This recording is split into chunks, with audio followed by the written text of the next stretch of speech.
Well, turning now to the press review, and Laurent Bachdecker joins us on set. Hello there, Laurent. Hi. So tell us, the British Prime Minister Theresa May is set to meet with Emmanuel Macron today, eating into his two-week holiday. Yes, and one of the main talking points should be the Brexit deal. Theresa May is facing dissension at home and also pressure from the EU, which has been stubborn and has rejected her latest proposal.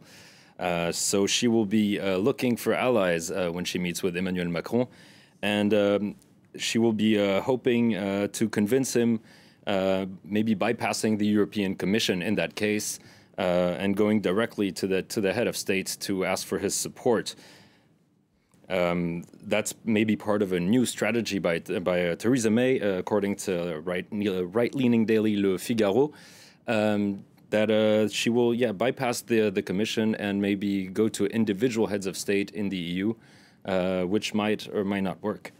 Well, in Macron's case, it might be a bit difficult because he's got a lot on his plate, though, hasn't he? Well, that's true, and he is on vacation, as you pointed out, and he's also still dealing with the backlash of the Benalla scandal.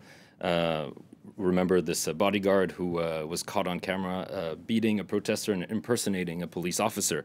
Now, a recent poll has shown that Macron's popularity is at its lowest since his election. It's at 27% right now, and according to French magazine L'Express, 38% of respondents said that the Benalla scandal had negatively affected their perception of the president.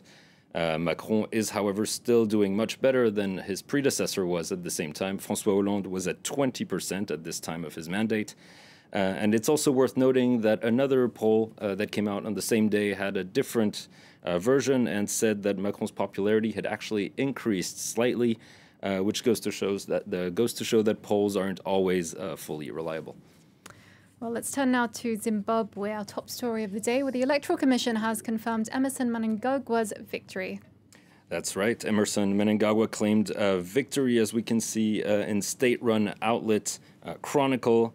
But it ended up being a very close vote. The Mnangagwa won 50.8% of votes to Nelson Chamisa's 44.3%. So he barely cleared the 50% mark and avoided a presidential runoff. But the opposition, which has already staged protests on Wednesday, will not recognize the results, at least not yet. We can see here in the opposition newspaper Newsday that Nelson Chamisa has already rejected the fake results. So what does this mean then for the future of Zimbabwe?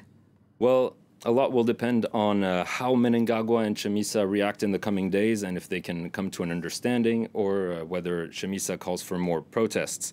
According to The Guardian, however, hopes for a new start have already been dashed by Wednesday's violence. Remember, on Wednesday, opposition protests were met by gunfire from security forces, killing 6 people. The article says the early signs had been good for this election. Just 9 months ago, people were celebrating Mugabe's departure. International monitors were welcome. The opposition was allowed to campaign freely, even if some observers said the playing field was far from level in the build-up to the election. But the violence now came as a visceral reminder of elections under Mugabe, which have all been plagued by also violence and fraud allegations, and has cast a shadow on the results. It could also represent a huge setback for the country, especially for its international standing, as Zimbabwe is seeking a multi-billion-dollar aid package and aims to be readmitted in the Commonwealth. The article also provided a map showing voter distribution in the election, and we can see here that support for Mnangagwa in blue was stronger in rural areas, while Chamisa's MDC, Movement for Democratic Change Party, won in most of the urban centers here in yellow. This highlights the urban-rural divide in the country and is likely to cause maybe more tensions in the coming days. And finally, let's just finish with an unusual story, what I would call a very close call. A winning lottery ticket worth 65 million euros that was nearly thrown away. That was indeed a very close call. This retired couple went to their local store to check if their ticket was a winning one. And after running it through the machine, the clerk actually tore it in half and threw it in the bin, not realizing that the machine had not rejected the ticket, but told him to contact the National Lottery because the amount was in excess of what the store could pay. It turns out it was a £58 million ticket, that's 65 million euros.